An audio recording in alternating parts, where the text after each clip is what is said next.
കർക്കിടക മാസത്തിൽ കൊങ്കണിയിലൂടെ രാമകഥാപാരായണം ചെയ്ത് ശ്രദ്ധേയമാവുകയാണ് കൊച്ചിയിലെ ഗൌഡ സരസ്വത ബ്രാഹ്മണ സമൂഹം. മിനി ഗോവ എന്നറിയപ്പെടുന്ന കൊച്ചിയിൽ ഇക്കുറി രാമായണ പാരായണം നടത്തുന്നതും അർത്ഥം വിവരിക്കുന്നതും തർജ്ജമ ചെയ്യുന്നതും എല്ലാം കുട്ടികളാണ്.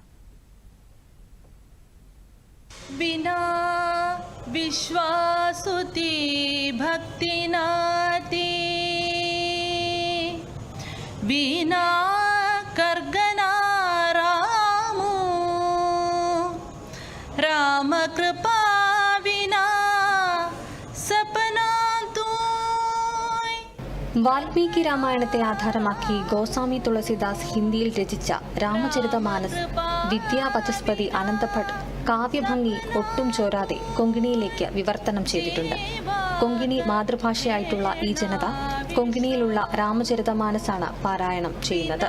ശ്രീരാമചന്ദ്രന്റെ കഥ സമൂഹത്തിൽ നിസ്വാർത്ഥ പ്രേമവും പ്രത്യാശയും പ്രതിബദ്ധതയും വളർത്തുന്നതിനോടൊപ്പം വ്യക്തികളെ ലക്ഷ്യബോധത്തോടെ പ്രവർത്തിച്ച ജീവിത വിജയം കരസ്ഥമാക്കാനുള്ള പ്രചോദനവും നൽകുന്നു. കുട്ടികളാണ് ഭാവിയുടെ ഒരു വാഗ്ദാനങ്ങൾ.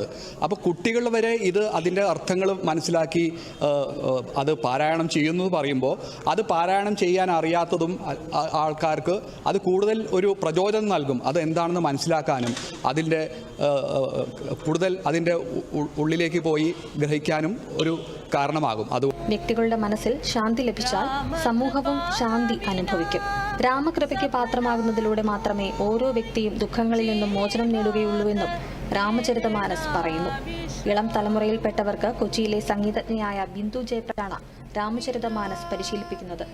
ഇക്കാലത്ത് ഇപ്പോൾ ധാരാളം യുദ്ധങ്ങളും പിന്നെ മനസ്സിന് ശാന്തിയില്ലാത്ത ധാരാളം മനുഷ്യരും ഉള്ള അവസരത്തിൽ ഇങ്ങനത്തെയുള്ള ശ്രീരാമചന്ദ്രൻ്റെ രാമായണം വായിച്ച് മനസ്സിലാക്കുന്നത് അത് നാളെ കുട്ടികളുടെ ഭാവിക്കും നല്ലതായിരിക്കും.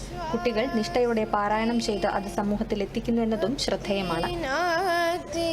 मर्यादा पुरुषोत्तम जानसले श्रीरामचंद्राले कृपा कटाक्ष मेलु एकी एक वाटतस हम निष्ठापूर्वक जानसले विश्वास ശ്രീരാമചന്ദ്രനോടുള്ള നിഷ്ഠാപൂർവകമായ വിശ്വാസമാണ് രാമകൃപ ലഭിക്കുവാനുള്ള മാർഗം. രാമകൃപയ്ക്ക് പാത്രമാകുന്നതിലൂടെ മാത്രമേ ഓരോ വ്യക്തിയും ദുഃഖങ്ങളിൽ നിന്നും മോചനം നേടി ആനന്ദം അനുഭവിക്കുകയുള്ളൂ എന്ന് രാമചരിതമാനസ് പറയുന്നു.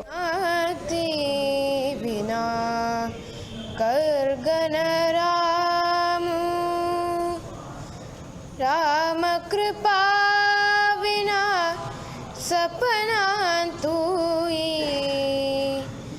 जीवाक मेला विश्राम.